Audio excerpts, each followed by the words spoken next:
kept pushing on, but then you went too far. When your ship has sailed and all your dreams are lost, everything is wrong, you feel like it's your fault. Just remember, I will be there for you, baby. Remember, there's nothing out there to get you, don't forget it. When life throws lemons, just call on me. Just call on me. Just call on me. Just call on me.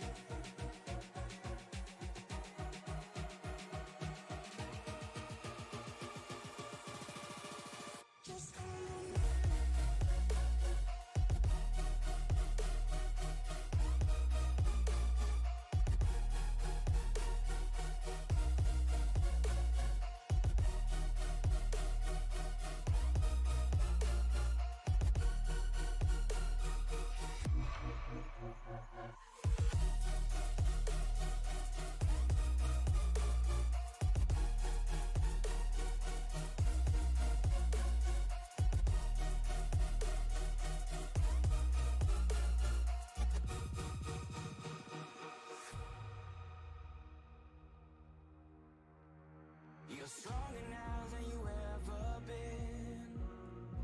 You gotta leave now, it's time to catch the wind. You will climb up high and look through the clouds, and when you're feeling low, I know you'll bounce back. Oh, and just remember, I will be there for you, baby. Remember, there's nothing out there to get you, don't forget it. When life throws lemons, just call on me. Just call on me. Just call on me.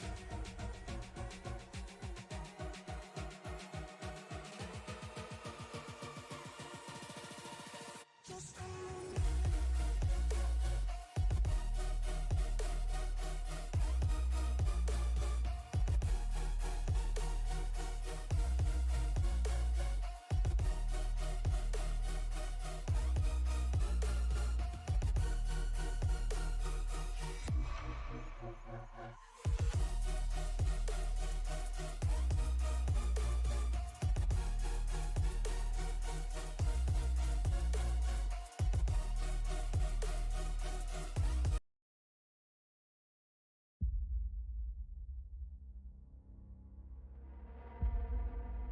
I hope you're ready. This is going to be exciting.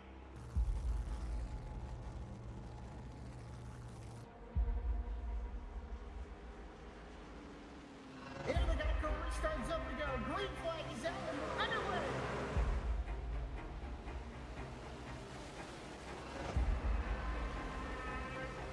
Just a few laps into this. Oh, the 37's getting loose. Oh, and he saves it. Oh, they're going 3 wide.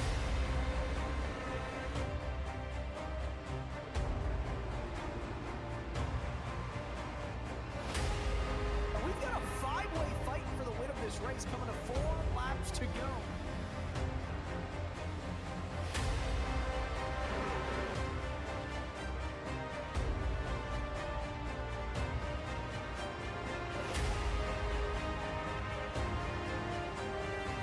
He's gonna win it here in spectacular fashion.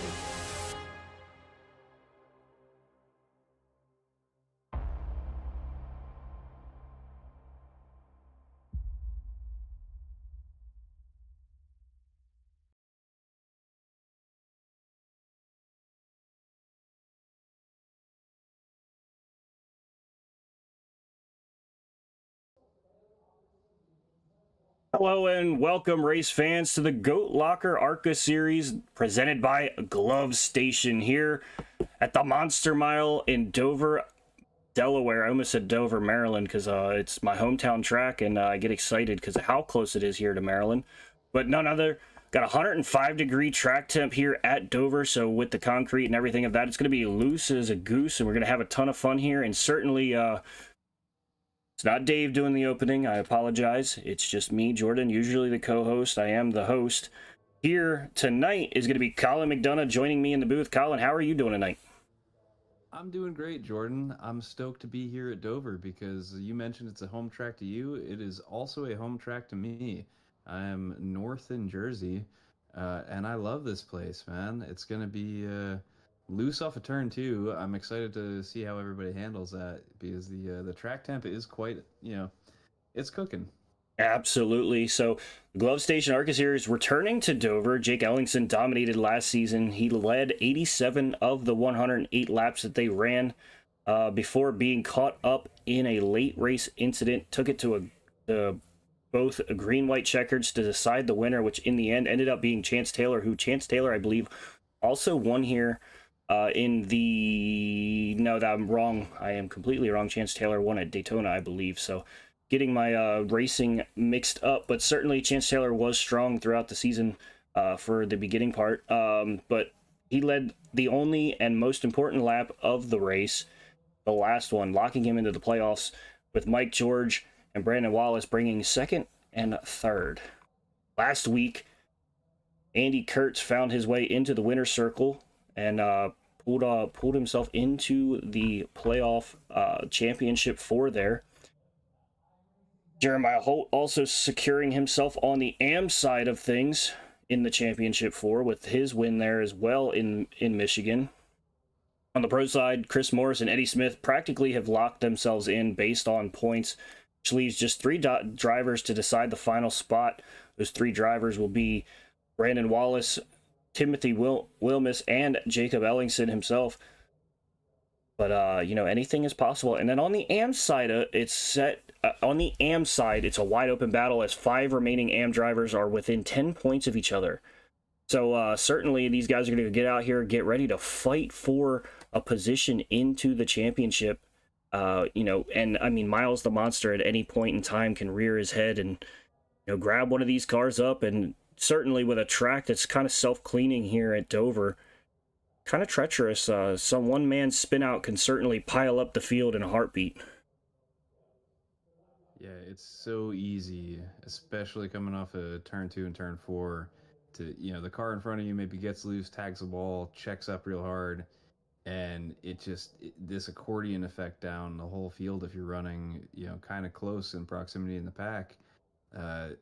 One-car incidents that are, really not an issue if nobody's behind you can be really devastating.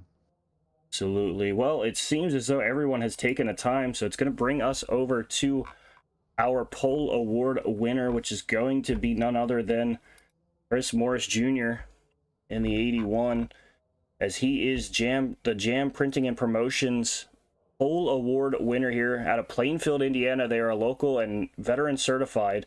And when they do well, they can do more good in the community. Since forming in 2013, Jam has contributed printing promotional sponsorships to more than 60 local nonprofits with a primary focus on organizations that assist veterans, women, and children. They have been with Goat Locker Racing since the very beginning. They provide GLR with all promotional items, including shirts, hats, decals, dog tags, you name it. Jam is GLR's go-to promotional company, as well as they are the sponsor for the Pole Award across all series this season.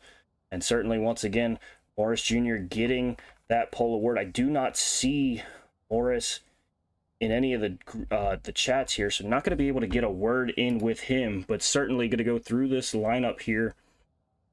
Chris Morris Jr. winning the pole here, as well as Barrett Morton going to start on his outside with Jake Ellingson and Timothy Wilmus going to be starting in row number 2. David Calvert and Jeremiah Holt in row number 3, with James Goshen and Brett Bieber in row number 4. Jamie Libke and Mark Cofield going to round out the top 10 here to start, with Eddie Smith and Mark Whitley in 11th and 12th. A little further down the grid here, Brandon Kiger and Brandon Wallace, the two Brandons, starting in row number 7 side by side. Daniel Cunningham and Alan Smith in row number 8. Chuck Pegleg Feltz and John Hoochin going to be in row number 9, with Devin Smith and Travis Bieber rounding out our top 20. Warren Clayton and Andy Kurtz going to round out our 22-car field here. Andy Kurtz not setting a time, going to start from the rear as he's locked into the playoffs, so no harm, no foul there or well, locked into the championship. So no harm, no foul there to take or not take a time. And, you know, each and every time we get ready to grid up and go here from a place like Dover, it's just one of those things that I just get super excited because, I mean, you never know what you're going to get. It could be one of those, you know, we've had races at Dover where it runs green flag to flag and, you know, Miles never makes an appearance, but then there's races where Miles just absolutely feels like eating race cars all day long. Especially when that track temp gets hot and it gets a little bit slick out there. But I always love green flag pit stops at Dover because it is really challenging to get down to pit speed here.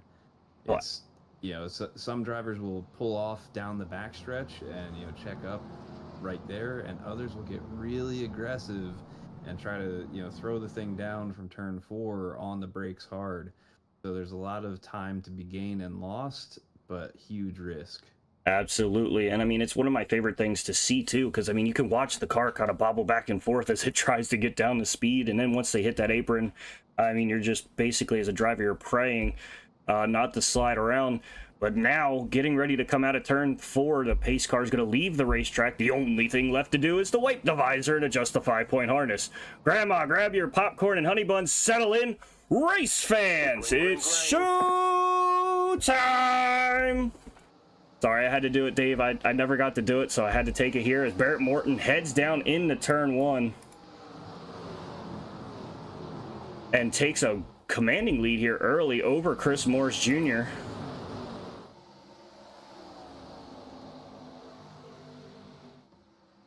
And now this is where everybody's just kind of got to ride around. And, you know, it's funny to say ride around when you're in a race, but, you know, certainly ride around here, try to figure out, you know, how your car's feeling, how it's going to be, you know, on fresh tires, and as this rubber sets in, how it's going to change over in that aspect.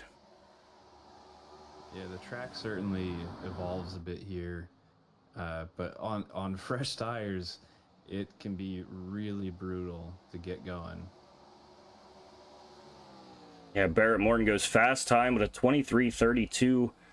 He's out to about 0.6 of a second lead, almost 0.7 of a second lead. And that's going to be something to watch because, you know, as Dover being a concrete racetrack, it's going to eat up that tire throughout the run. So, I mean, going to have to just kind of find that, you know, magical spot, you know, where you feel comfortable in the lead, and then kind of not necessarily back it down, but kind of maybe conserve your aggressiveness throughout the corners. You know, we've seen Jimmy Johnson a master at it each and every year that he came here.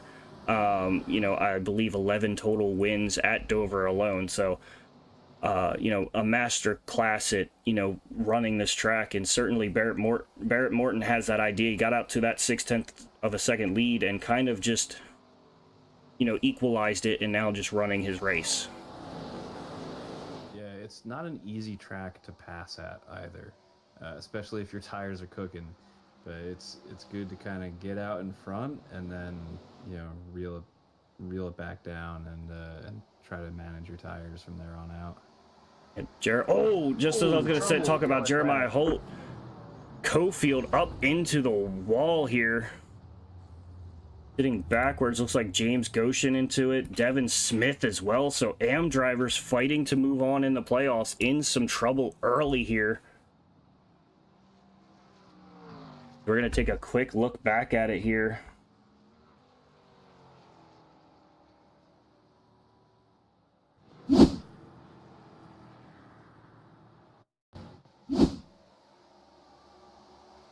See Cofield, Goshen side by side down the front stretch, and they get together there and go up into that wall. And as they come down, Devin Smith just slamming on the brakes to find his way through there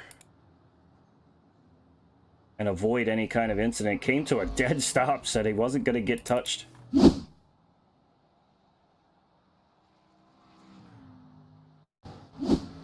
Go inside the 97 here, and you can see as soon as he just kind of moves barely up the track, he's going to get turned up into that outside wall. And just has to pay the price, and hopefully he can get that thing fixed and get back out there, man. Yeah, that was a hard lick head on into the wall. So James Goshen without a bumper. Cofield doesn't look as bad here, but certainly not where you want to be to start the race.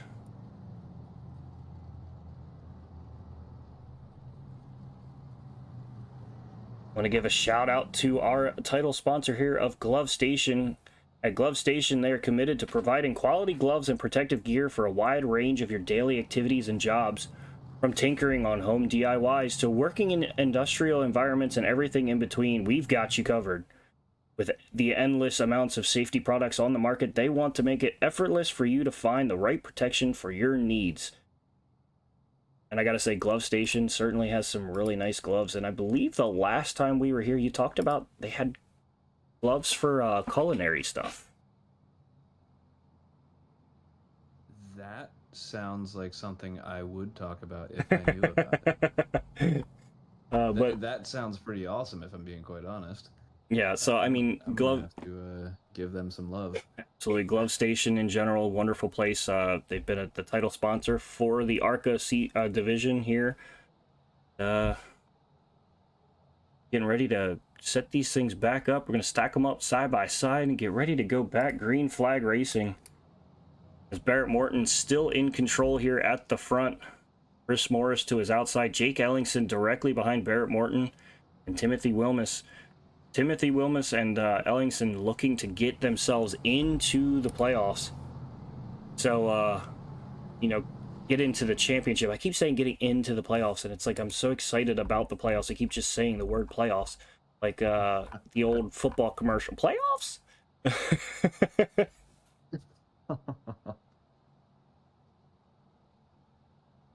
But I mean, as time, you know, gets going, these guys are gonna, you know, get to a point where they're gonna start getting a little rowdy, without a doubt.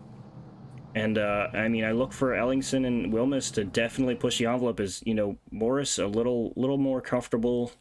You know, I believe mathematically are basically locked in. You know, those guys behind him are gonna, you know, push a little more, as Morris might tag off a little bit more. But Barrett Morton getting ready to come through the restart zone. He's gonna fire off here. I got to turn off my spotter who's yelling at me in my ear. That was an awesome restart by Barrett Morton. Yeah, he certainly got the restarts down here. Sophie Markakis says, "Evening, y'all. Howdy, how you doing? Thank you for joining in tonight, and you even saying what's up. We appreciate it." Oh, Chris Morris is really closing in on Barrett Morton. He might have the tire advantage right now. Yeah, we saw Barrett Morton get out to an early lead in the first stint, and nobody came down to swap out their tires. So I think Chris Morris might be actually in a good position right now to fight for the lead.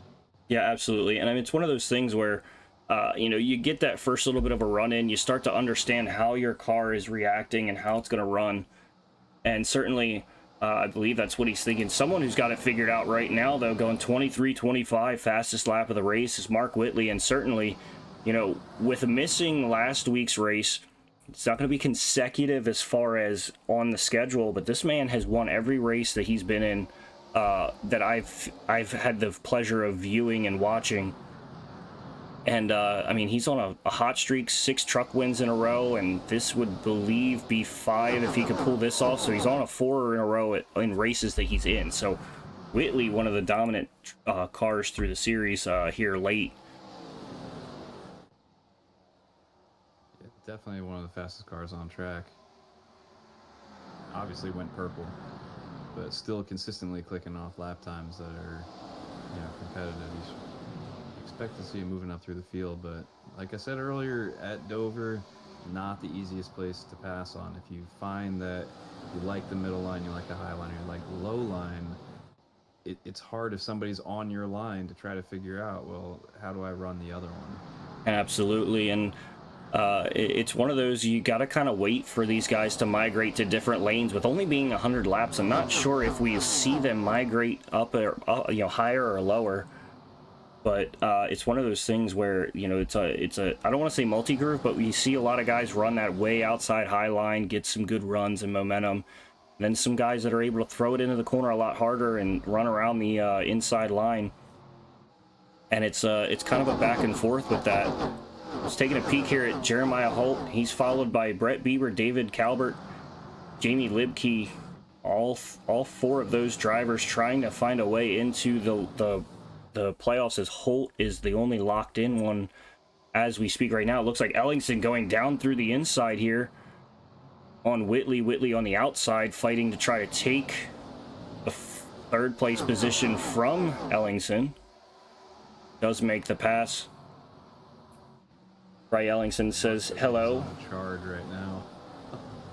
Yeah, Mark is certainly on a hunt, but I mean, Ellingson's sitting in a good spot right now as well, with, you know, just needing a really, really dominant points day, and certainly getting the AM win would be a very good points day. As he's running there, or he's a pro, my apologies on that. I'm getting mixed up, trying to call really quick, but yeah, needing a really good points day, leading those in the, that aren't locked in the pro right now, so he's gonna have to keep that 86 right there behind him, as Brandon Wallace a little bit further back in the field, sitting in P12. Like, if I'm reading this correctly, Jeremiah Holt, our highest running AM driver at the moment, running P7. Yeah, and, you know, for him, he's just looking to continue to build momentum here, so getting another AM win would just, you know, propel him into a momentum running into the final race of the season. It would be back-to-back wins, and would look to go for 3 in a row if he can pull that off here tonight.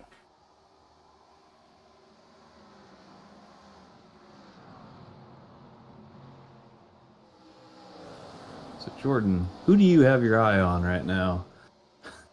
Well, a big one, again, is going to be Jake Ellingson. I don't want to put a curse, so I don't want to sit here on him too long. We'll put it on Whitley's car, but talk about Ellingson. That usually works out a lot better, as I see right there. Whitley touches the wall. But Ellingson, I mean, strong season throughout the entire, you know, campaign here, and certainly deserving to have a run at the championship. You know, having a little bit of, you know, little you know, races that, you know, weren't necessarily his fault that he gets some damage or gets taken out of. So certainly one of the racers that's consistently in the top 5, around the top 5, hanging around, and deserves a shot at the championship. It's one of those ones. It's you know, you gotta pull for it. Certainly things heating up for that 3, 4, 5, 6 position. Yeah, these guys all within, you know, just right there within each other. And I mean, Ellingson and Whitley side by side still here. And that's a thing that I'm terrified to do at Dover, just because of how tight it feels coming off of turn 2 and turn 4. As it almost, turn 2 is a little worse for me, as it feels like it shrinks up into like almost a lane and a half spot on the track. Yeah. Yeah, it's one of those scary feelings being on the outside coming off of turn 2 of, is the car below me gonna, you know, predict how loose they're gonna get or how tight they're gonna get on the exit of turn 2, or am I about to end up in the wall? Absolutely. Andy Kurtz having a good run here, moves up from 22nd up to 12th here on this run. And I mean, putting that 48 to good use. I mean, that 48 knows the 48 in IRL know how to get around this track, and certainly Andy Kurtz showing that he knows how to get around this track as well.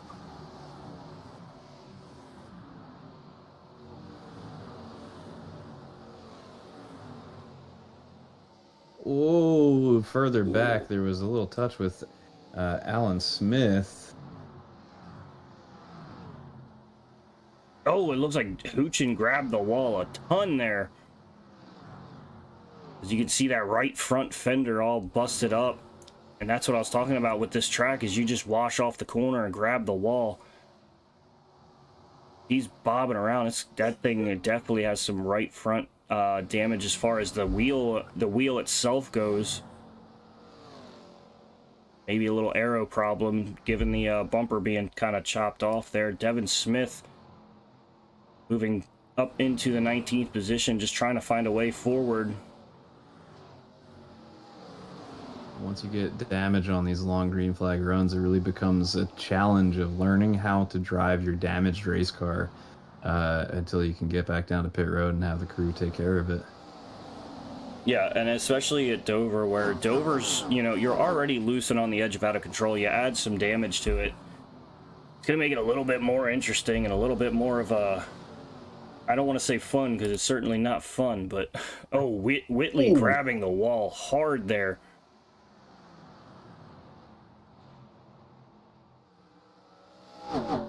That's what we expect to see at Dover, unfortunately, is exit of 2 and exit of 4. Absolutely. Just broadsiding the wall. And Ray says that Jake is racing with a broken neck, and I don't know if that's he's just racing fast or if he legitimately has a broken neck. If he legitimately has a broken neck, then like HE double hockey sticks, yeah, to that, because that is a tremendous effort to. Yeah, it's one of those things. Is it could be easily one of those like metaphors, but I'm gonna assume with Ray always telling us how it is and always there, awesome. I would Coming out of pit road right now. Believe it's John. No, it's not John Huchin. Yep. Maybe it was. I believe it was. I believe he just came off of pit road. I think he got that car sorted out with the damage he was fighting. So maybe a little bit earlier than planned, but not necessarily problematic if you're still going to be running the same number of pit stops overall. Yeah, I mean, Huchin smacked that wall pretty hard, so I mean, that was without a doubt certainly going to be a must pit at some point to fix that.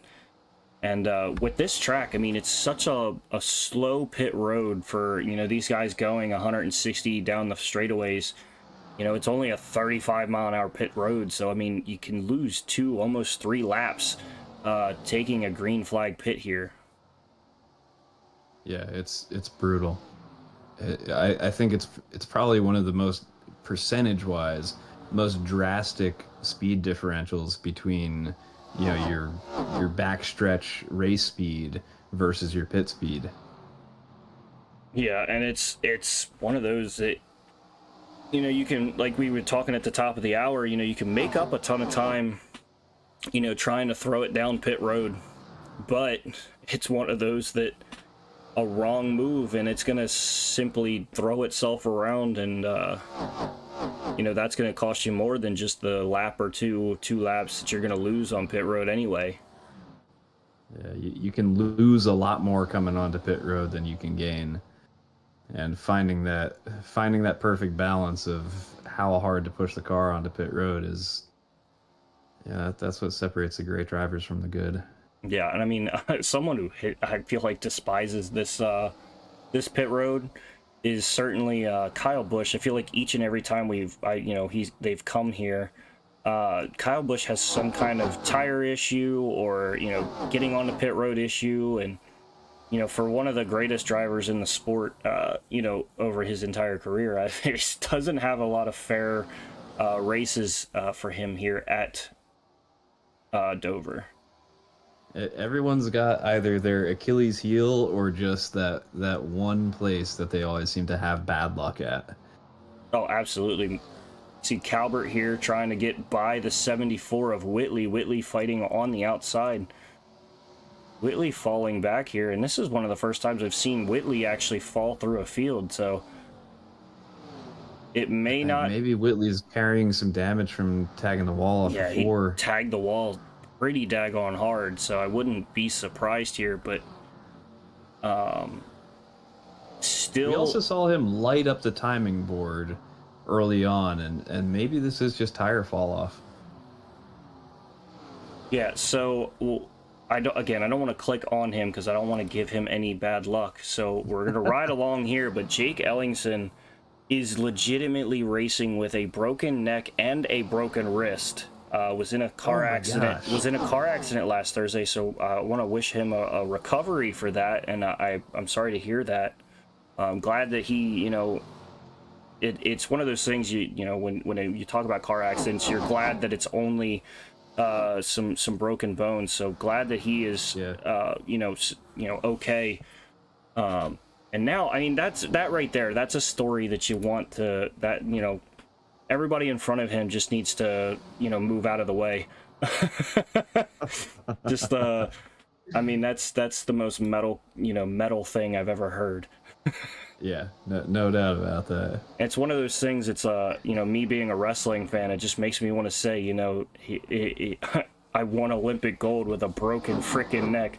The good old Kurt Angle. Yeah, that's I've had those moments in my life where I get injured, but there are certain things in life where I said I'm not gonna miss this.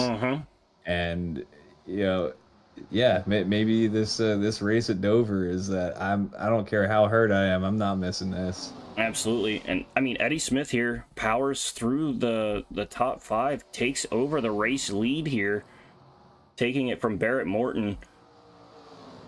And Ellingson now moving himself up into Chris the P3. Chris Morris making his stop here now. So this is one of those tracks that when someone makes a stop, it's certainly going to start triggering a bunch more. But this time around, I feel like you're going to see about 2-3 more people pop off, and then, you know, gradually the entire field at some point. Yeah, the undercut is pretty powerful at Dover. Yeah, it's also one of those tracks that you're calling your pitting at the start-finish line. You're like, I am pitting. I am pitting. Yeah, you don't want to get crossed up on the backstretch and not be able to get down there. Yeah, absolutely. We'll see here. No more takers so far yet, making a liar out of me. I gotta say, Jordan, Eddie Smith's pace is really good. Yeah, absolutely. I wish that was something we could look at too. Really good. Yeah, I wish that was something we could look at too, to look at his average, you know, his average time versus the average time of, say, Barrett Morton or Mark Whitley. You know, the guys that were up here in the front running as fast as they could. You know, Barrett not falling far, obviously just losing the lead. Jeremiah Holt, the first of the AM drivers to make a stop here.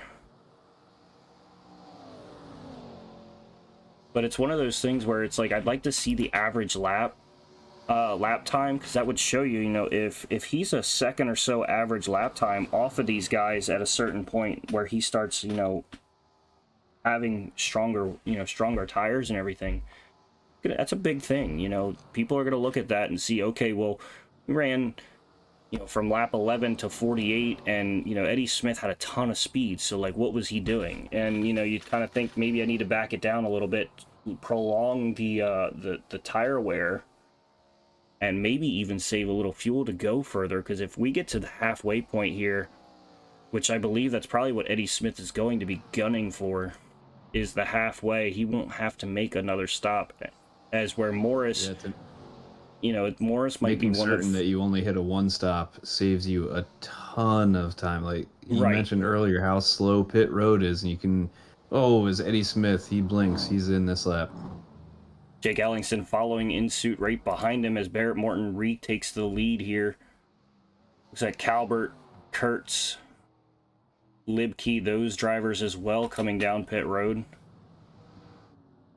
As you can see, Morton, there were Morton low on the track. A few takers on the caution.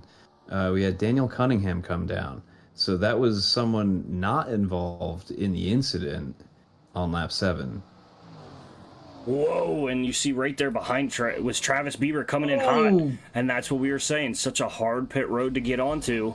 He's now got to back up, regather, and then make his stop, as, you know, everybody else so far has come down cleanly. And that's if they didn't get a speeding penalty on the way in there. I mean, both Whitley and Travis were flying into that spot, as you see Holt there going to the outside of Cunningham to take over, or take a lap back for himself, getting a lap back the hard way. It'll leave him just a lap down at this point.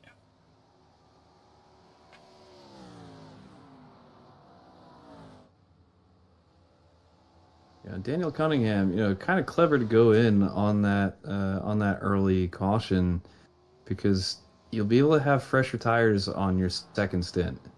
Right. Maybe you can run this a little bit later, and then as everybody else's tires are falling off on their that one-stop strategy, you might be able to pick up a few spots late in the race. And even for him, if he just decides to stay out here and run it till it's empty, you have the possibility that somebody might, cause a caution, and then, you have a majority of the field to lap down.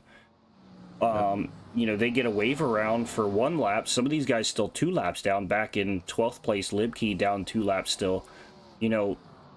You get one guy who gets the lucky dog, and then everybody else takes a wave around. So you'd be, you'd come down pit, you'd be still in control of things right now. Yeah, still in the lead, and for the most part, you'd be probably a lap up on some drivers, on most of the field, most likely. Yeah, and if he does come down here, though, Morris gonna take over the race lead. As you see that undercut that we were talking about, it's got him about 6 or so seconds in the lead. As you see him coming off of turn 4 here, we'll pop to Eddie Smith. Eddie Smith going into turn 3 now, so that there shows you the difference in doing the undercut here. And Mark Cofield made his pit stop, so that was one of the drivers that pit on lap 7. Yeah, the only driver not to make a stop yet is the 91 of Daniel Cunningham. Certainly, once he does make that stop, he's going to be behind the 8 ball. But I mean, he's gonna have this time by. He's low there going into turns 1 and 2, Yep. or turns 3 and 4. So that's usually a telltale sign. So while he makes his stop, we're going to step aside for just a quick moment and be back with the final half of the Glove Station ARCA series here from the Monster Mile Dover International Speedway, right here on Sim Racing Media.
Superior quality, ultimate protection, and the highest level of craftsmanship. We make our gloves for the hard worker that wakes up every morning and gives 110%. You deserve the highest quality protective gear that's going to work for you, day in, day out.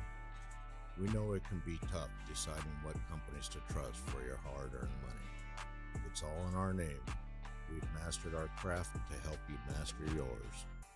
We make our gloves rugged, durable, and designed for you. Whatever the job is, we have you covered. We are your Glove Station.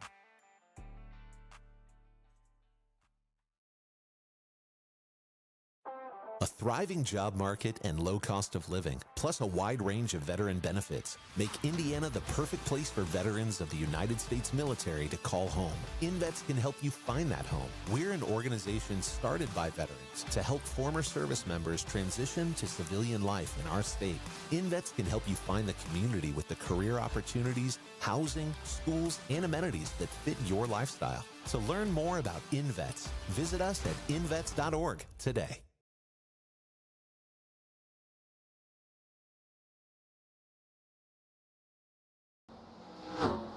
Back here at Dover Motor Speedway here for the Glove Station ARCA Series. Chris Morris Jr., your race leader here right now, as Cofield goes to the inside of Morris. to get a lap back and has a little bit of a run in. That's going to pull in Eddie Smith just a little bit more here, as he's only 3.8 seconds behind the race leader. As you know, he pulled the undercut by about 6 laps. So I mean, his stuff already about 6 laps more used than Eddie Smith. Yeah, Eddie Smith figured something out with this car's long run pace, because he is up 9 spots and he's quick. Yeah, it's a fast machine, and I mean, this has been the story most of the year too, with Chris Morris and Eddie Smith. Those guys consistently at the top 2 positions, fighting each other. Morris, you know, getting the better a few times throughout the year, but I mean, they've consistently been around each other. The highest AM driver right now, Jeremiah Holt. Next would be David Calvert in the 16 here. So I mean, I think the big question that stands out to me with Morse and Holt, and you know, maybe even maybe Eddie Smith as well, is their pit lap. You know, Chris Morse Jr. came down lap 43. Jeremiah Holt came down lap 46.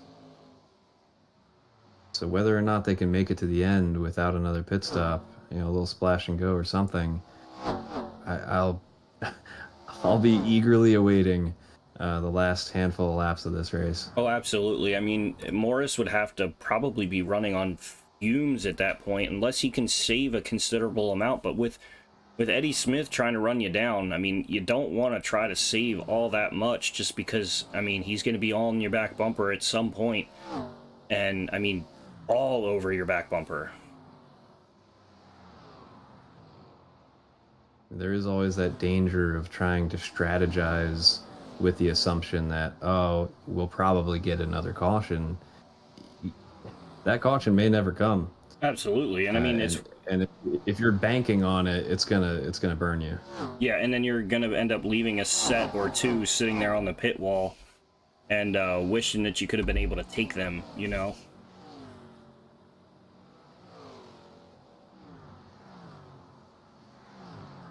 Have to wait and see how this one plays out, but it's there are a lot of fast cars out there right now. Absolutely. As looks like, doing quick math, your top 4 right now, as far as on the track, not points. We don't have, you know, updated points as we run. You know, your top 4 pro would be Chris Morris, Eddie Smith, and then Timothy Wilmus and Brandon Wallace. Those being your top 4 for the playoffs right now as we run. Then going off of the AM division, you've got Jeremiah Holt currently leading the AM division. David Calvert, the 2nd highest AM division driver.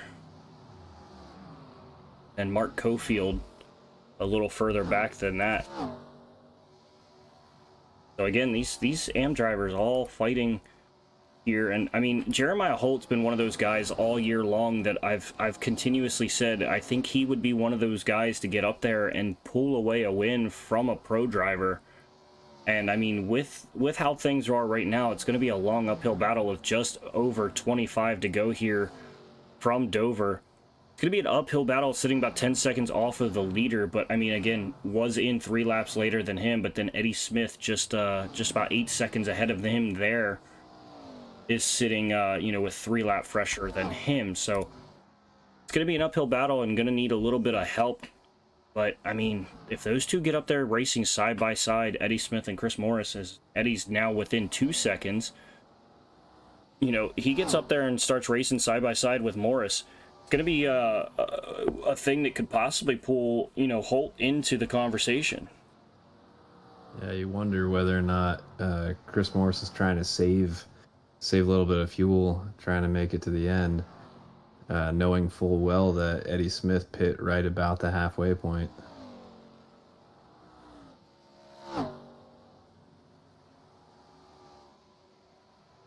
Riding here with David Calvert, highest non-locked in as far as the AM division goes.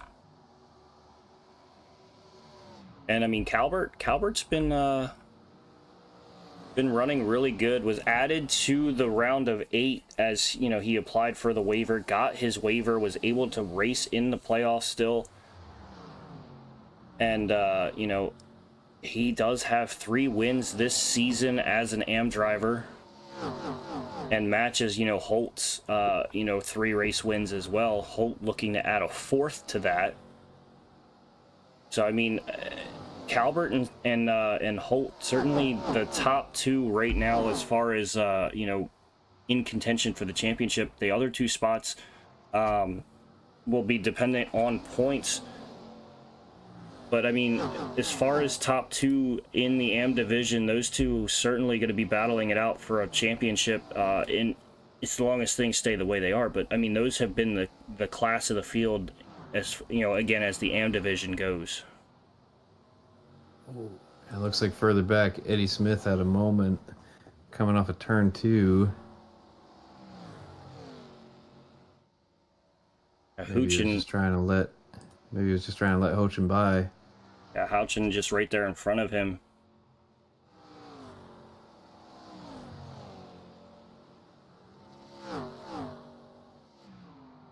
Now it's still just under 2 seconds. 22 to go here from Dover Motor Speedway.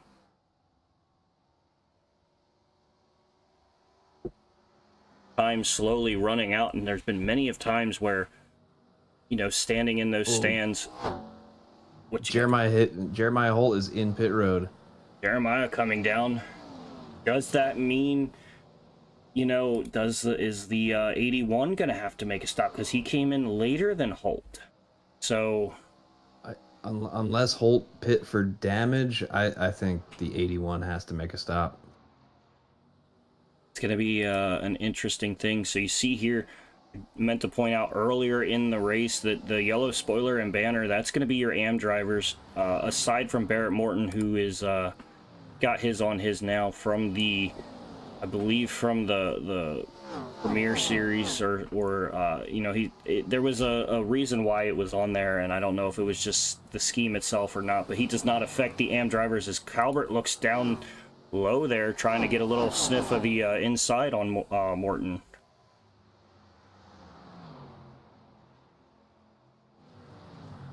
See Daniel Cunningham, he's found his way back up to P6 here, as, you know, he ran all the way to 57 before making his stop, so he's on fresh stuff compared to these guys up front. I mean, the next closest pit stop would be Mark Whitley and Barrett Morton just in front of him, but they came down 7 laps earlier than him. And then, you know, Morris and Eddie Smith, those guys both about almost 10 laps for Eddie Smith, and 14 laps sooner than, or later than, Chris Morris Jr.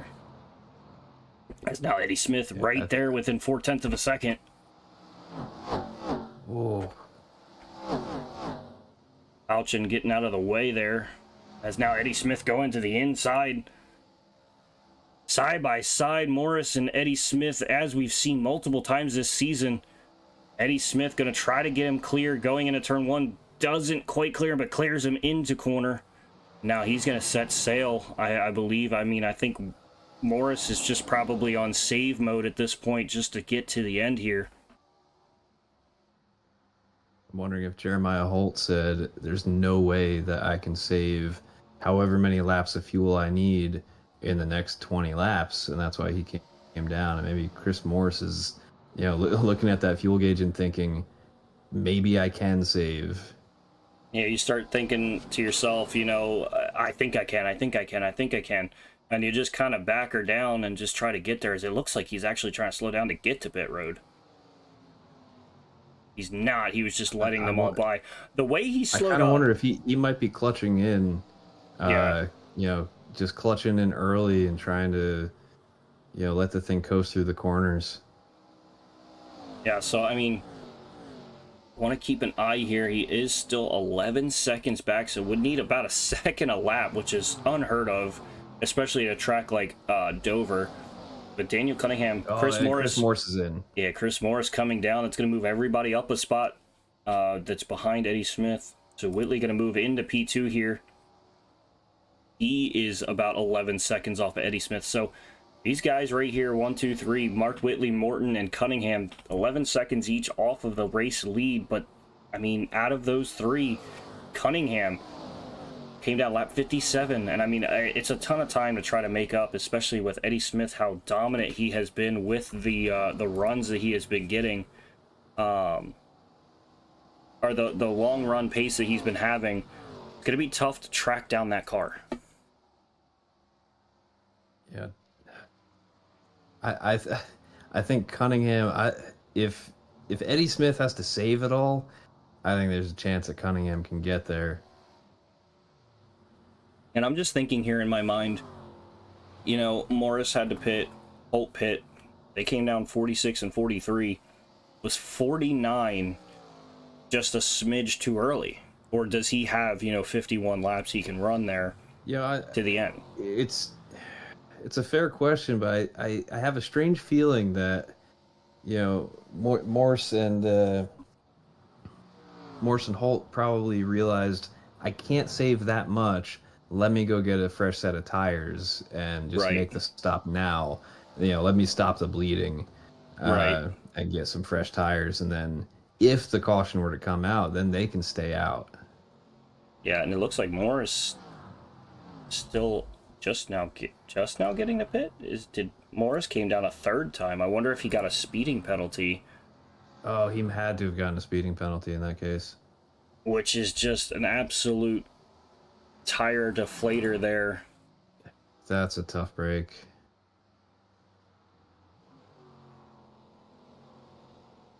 Which for him, I mean, I know that they said practically locked in, but I want to know how close that actually was.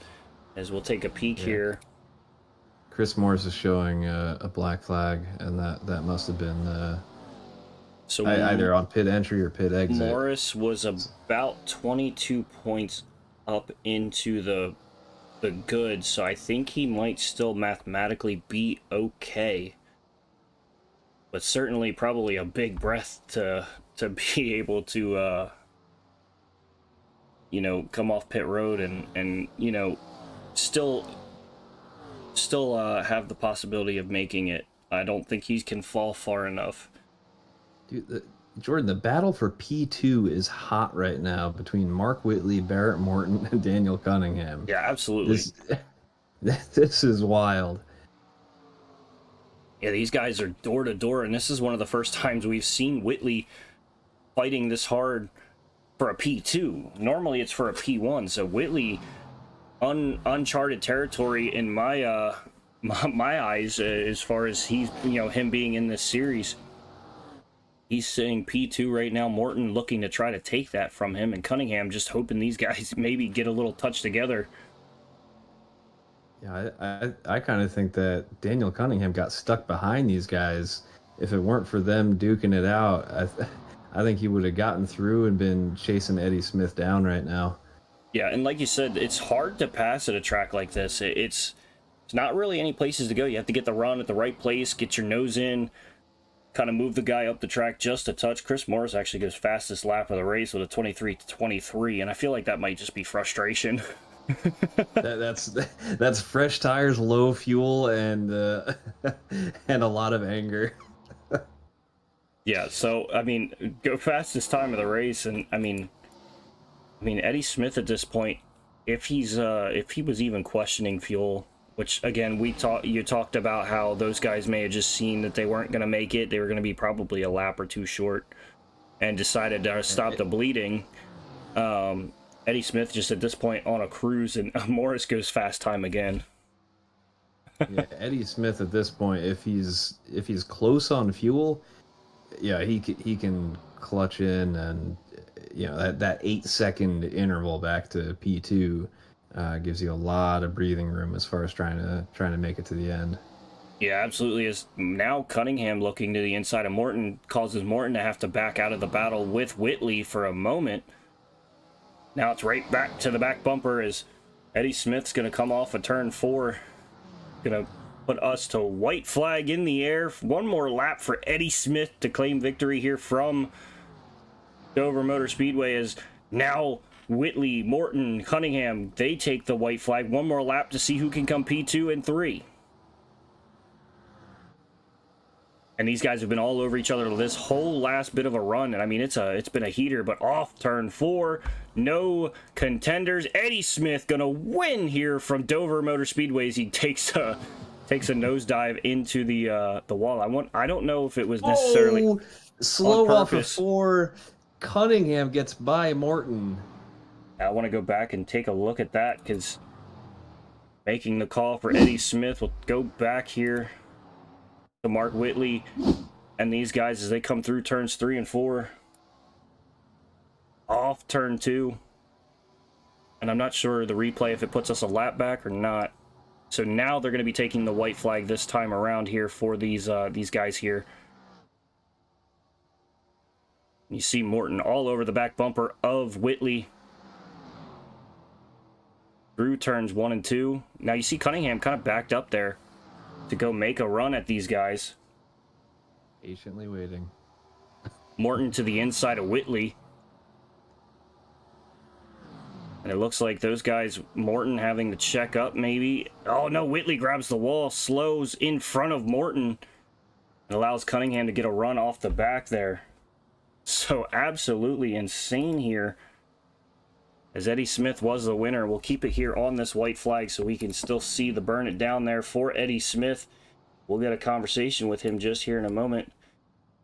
As joining us now, our race winner, Eddie Smith here.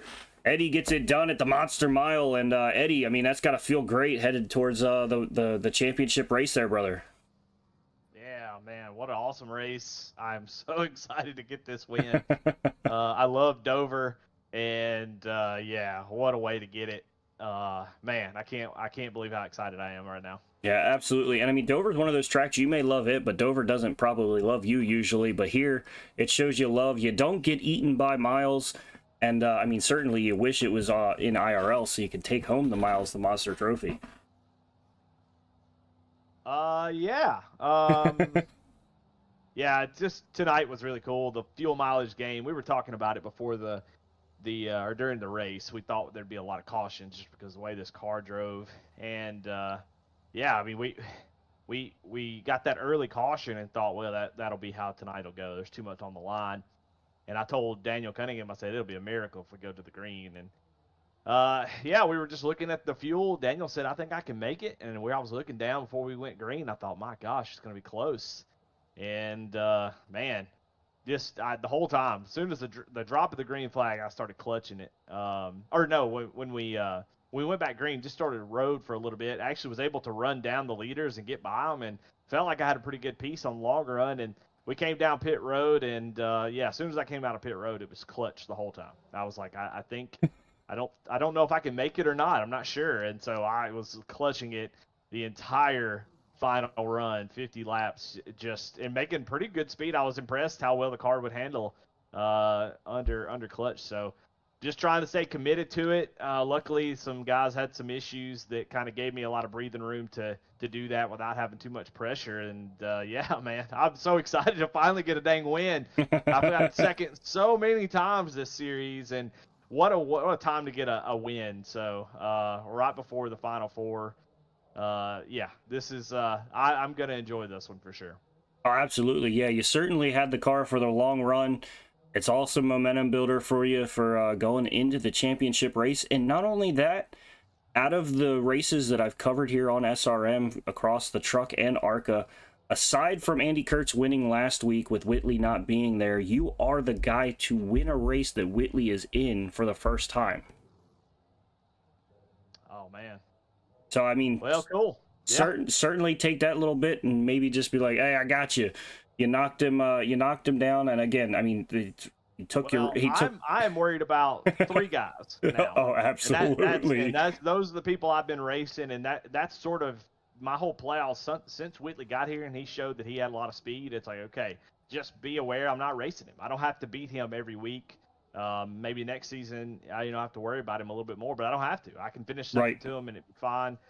And so, this whole playoff since he's been here has been the same thing. Just don't worry about him. Worry about the folks that I'm racing and keep those, try not to overdrive my car, have accidents that take me out of the playoffs. And Yeah, so not too worried about Whitley. Not worried about him next week. He can win in Texas, and I'll finish in second behind him with a big old smile on my face. Oh, absolutely there, brother. And again, you get a win here at Dover. And before we send you on your way there, man, certainly some people you want to shout out and thank for tonight, man. Yeah, I mean, Glove Station for being a part of the series. I mean, just huge thanks to them, my family for watching. Lincoln Tech, Save 22, Indiana Department of Veteran Affairs.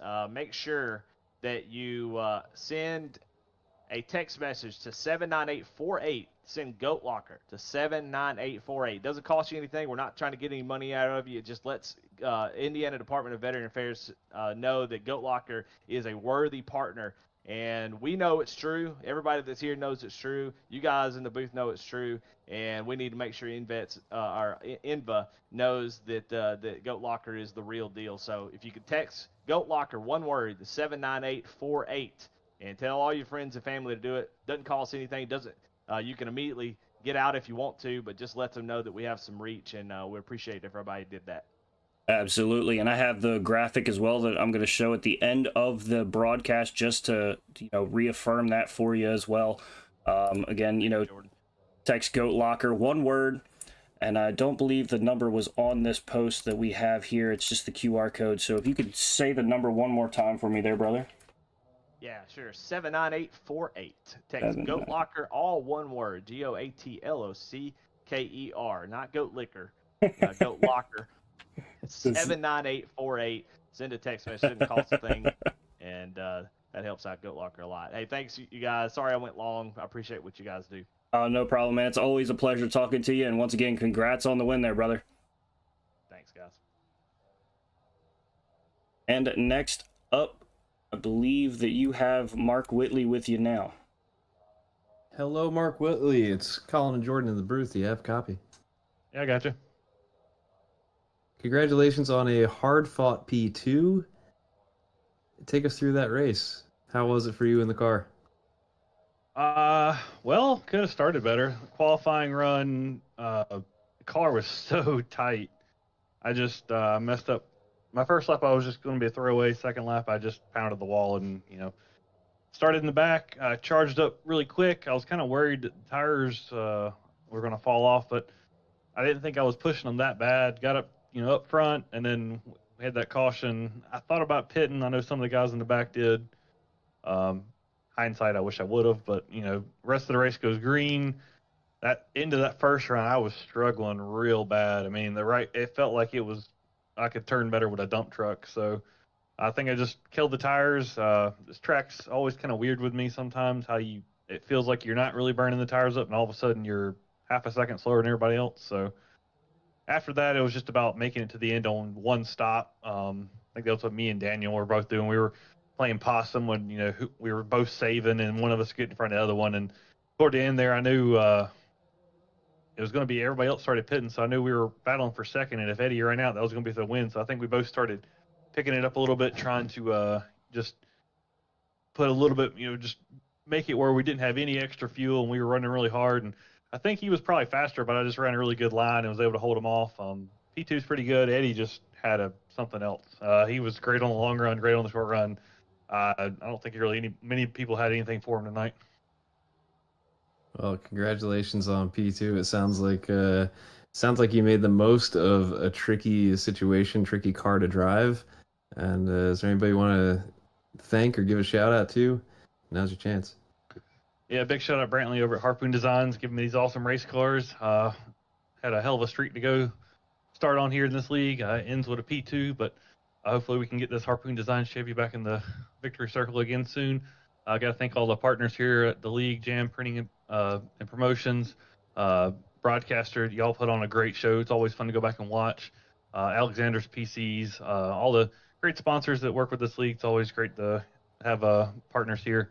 Shout out to the whole league going almost the entire race green flag. Like I said, it was great.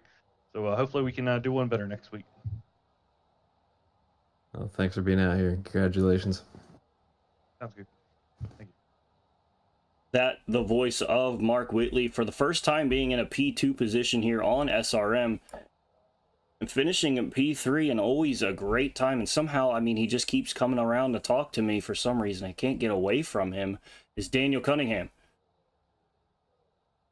Hey, Jordan, how you doing? Yeah, doing good, man. I mean, there at the end, you, Whitley, and Morton, I mean, you guys could not get away from each other. Yeah, I had a tire advantage being on a little bit different strategy because I pitted on that first caution. So, I mean, I'm sure y'all saw it. I went to like lap 56 or 57, I think it was. So I had a tire advantage, but I mean, once you get that far into the run, the car was just awful. I mean, that's probably in the 4 years that I've been on iRacing, that's probably the worst setup that I've ever drove on iRacing, and I don't even think it's particularly close. I mean, it ain't the reason I didn't win. Eddie had everything, nailed down, and congrats to him on it. But yeah, I mean, between just the fact that it's almost impossible to save the right front in this car, and then with having two guys like that side by side, just the wake off of it is so huge. It just was so aero tight.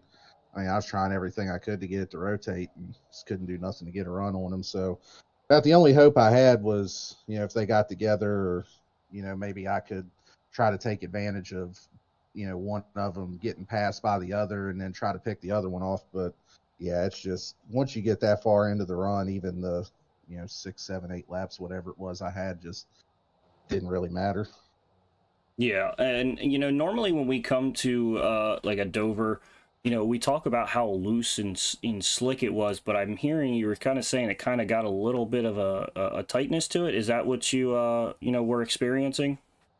A little bit is an extreme understatement, but yeah, I mean, you're right. Pretty much every other car that on iRacing that you run at Dover, it's going to rotate. You're going to have to counter steer it a little bit on corner exit if you're driving the track right, and I don't think I counter steered one time all night. Yeah, I mean, just there's something I could say to describe how tight it was, but this is a family show, so picking up what I'm you gonna down. I'm gonna hold off on saying that. But yeah, I mean, and I get it to an extent. It's a D-class car. They're trying to set things up to make it easier for guys that are just getting into iRacing when you're running the D-class series and all that. So I mean, I get it, but man, just if it was freed up just a little bit, I think we could have had a lot better racing and guys just able to make a little bit more moves with it. But I mean, that's on iRacing. That ain't on anybody that sets these things up or nothing for the series. Absolutely. Well, we always enjoy having a conversation with you, brother. And before I send you on your way, is there anybody you want to shout out? Yeah, appreciate you all doing the broadcast.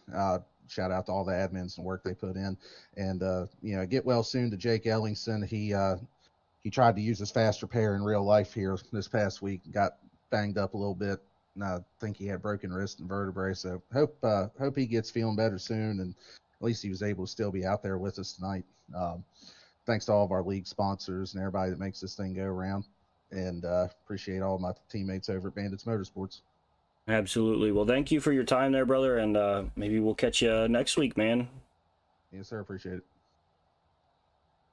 And last and certainly not least, Colin, I believe you have our AM winner of the night, Mark Cofield. Mark Cofield, Colin and Jordan. How was the race out there? Congratulations on the AM division win. How was the car tonight? Car was pretty tight coming off the corner. Had an incident there at lap 8 and kind of changed the fuel strategy for me, and I was able to get fuel in my fast repair at that point in time. And so from there, I was able to make it past halfway and have enough fuel to make it to the end and not have to do all the fuel saving that a lot of the guys was doing. So kind of fuel strategy got me the win tonight, I guess you could say. It seemed like it played out in your favor to maybe get wrapped up and come down on lap 7. Yeah, it did. Unfortunate but it turned out to be good. Well, congratulations on getting the AM division win. Is there anybody you want to give a shout out to or give thanks to? Yeah, I want to thank Lincoln Tech, Save 22, Indiana Department of Veterans Affairs, General Printing and Promotion, Alexander PCs. I'd like to thank Pat and Jamie for all they do, and the admins that put all this together. And thank y'all for the broadcast, and Cofield Supply and Service, Cofield Asphalt Refinishing. Well, congratulations, and we'll catch you next time. All right, thank y'all. That the voice of Mark Cofield, your AM division winner here for tonight. And before we run through the standings for tonight, I want to again bring up this little graphic that we were given. The Indiana Department of Veteran Affairs. Excuse me, I am sorry. If you have a phone and you're not using your phone to watch us, scan the QR code on your laptop, computer, TV screen, whatever it may be that you are watching on. It'll take you, and you can text Goat Locker. That is Goat Locker, one word, GOATLOCKER, and that text that to 79848, and it helps them get their ability to show that they're worthy of funding and everything, and everything that they need to continue to bring racing rigs and such to veterans. And we really appreciate everything that they do. For those, it's a thankless job that veterans, they go out, they sacrifice their daily lives and everything for us, so that we can continue to do stuff like I am right here. I mean, I'm sitting in a desk chair calling fake race cars, and without veterans, I mean, certainly would not be able to do that. And without Goat Locker, a lot of these guys wouldn't be able to do the racing and stuff that they do. And I mean, Goat Locker Racing in general just does so much for their communities, and certainly would love to get them some help. So again, text Goat Locker, one word, to 79848. And again, that is 79848. Goat Locker, one word. I'm going to go over the final results here, as Eddie Smith going to take away the win here over Mark Whitley in P2, and Daniel Cunningham rounding out our podium. Barrett Morton and Timothy Wilmus will round out our top 5 for the night. Brandon Wallace and Mark Cofield going to be 6th and 7th, with James Goshen, David Calbert, and Jamie Libke your final top 10. Jake Ellingson, again, this man racing with broken vertebrae and a broken wrist. Absolutely insane. I could not do it myself, so a round of applause for one for doing that. And we're very thankful that Jake Ellingson is here and okay, and wish him a speedy recovery. He comes 11th here tonight. Alan Smith and Jeremiah Holt 12th and 13th. Chuck Phelps, Travis Bieber rounding out the top 15, with Brett Bieber, Devin Smith, Andy Kurtz, John Houchin, and Chris Morris Jr. rounding out the top 20. Warren Clayton, the final car to take the green flag, is going to come 21st, and then Brandon Kiger did not take the green flag, will come 22nd on the night. With all of that being said, I want to thank every one of you for tuning in here tonight. And with all of that being said, as you walk the streets of life, please don't play in traffic. Thank you. Good night.